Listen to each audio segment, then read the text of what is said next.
안녕하세요, 아하입니다. 이번 시간에는 좌표 평면에 대해서 공부해보죠. 먼저 우리는 이렇게 생긴 수직선에 대해서 알고 있어요.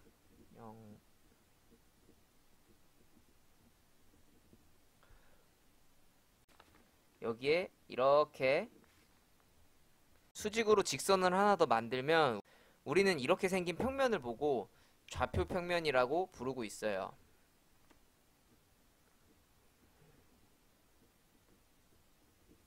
네.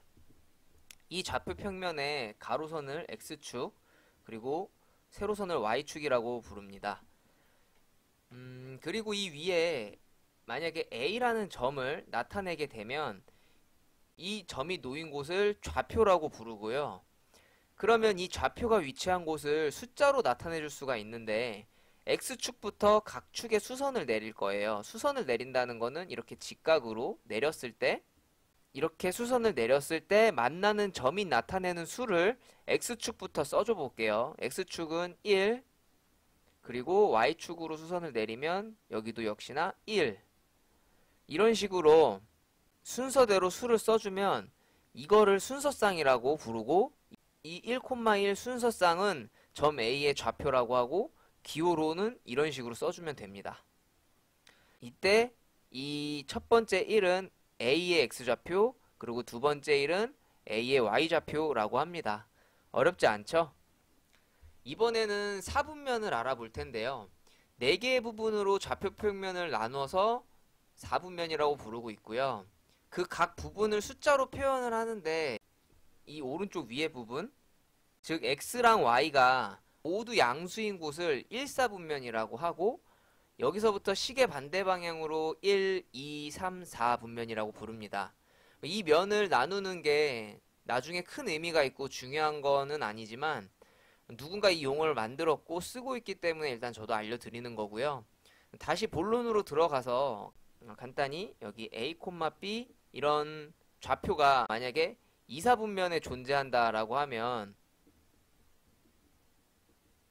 그럼 A랑 B는 양수인지 음수인지 하는 것들 이러한 문제를 풀기 위해서 알아둬야 하는 용어라고 보시면 될 것 같아요. 그리고 이번에는 지금 공부했던 이 좌표 평면의 그래프를 그리고 그 그래프를 어떤 식으로 보는지 그 보는 방법에 대해서 알려드리도록 할 거예요. 일단 먼저 좌표 평면을 그려보도록 할게요.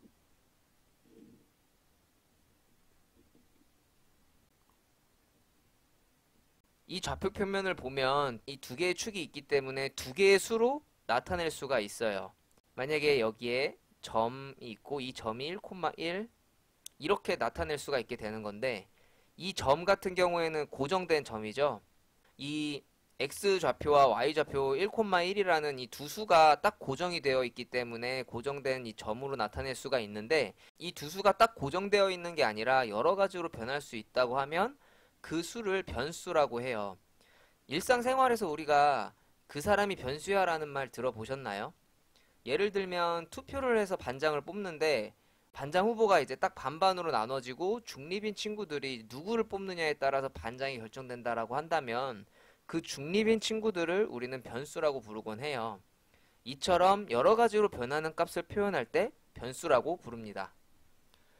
그래서 이 변수가 두 개 있을 때 두 변수 사이의 관계를 나타내기 위해서 그래프가 만들어졌다고 보면 되고요. 제가 여기서 이제 또 하나의 예를 들어보도록 할게요.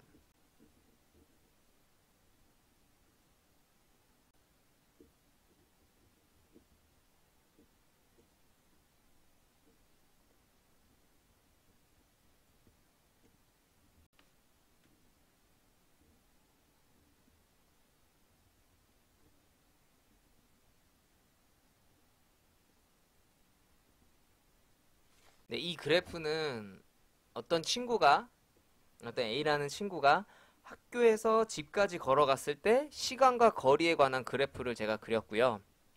시간은 X, 그리고 거리는 Y로 두는 이 그래프를 보고 추론할 수 있는 것들을 우리가 추론을 해보도록 할 거예요. 먼저 학교에서 집까지 도착하는데 걸린 시간은 몇 분일까요? 라고 했을 때 우리는 이 친구가 15분이 걸려서 도착을 했다라는 걸 알 수가 있어요. 그리고 학교에서 집까지의 거리는? 이라고 물었다면 학교에서 집까지 가서 도착을 했다고 했으니까 최대 걸린 거리를 보면 되겠죠. 그렇기 때문에 2km가 될 거고요. 그리고 이 친구가 집까지 걸어가면서 멈춰져 있던 시간은 얼마나 되는가라고 만약에 물었다면 이 그래프를 보게 되면은 5분에서부터 10분까지 걸린 시간 동안 거리가 늘어나지를 않았어요. 그렇기 때문에 여기서 알 수 있는 거는 이 5분에서 10분까지는 움직이지 않았구나. 즉 멈춰서 있었구나 라고 알 수가 있게 되고, 그렇다면 멈춰져 있던 시간은 바로 5분이 되겠죠. 이런 식으로 그래프를 분석하시면 됩니다. 이번 시간은 여기까지입니다. 시청해주셔서 감사합니다.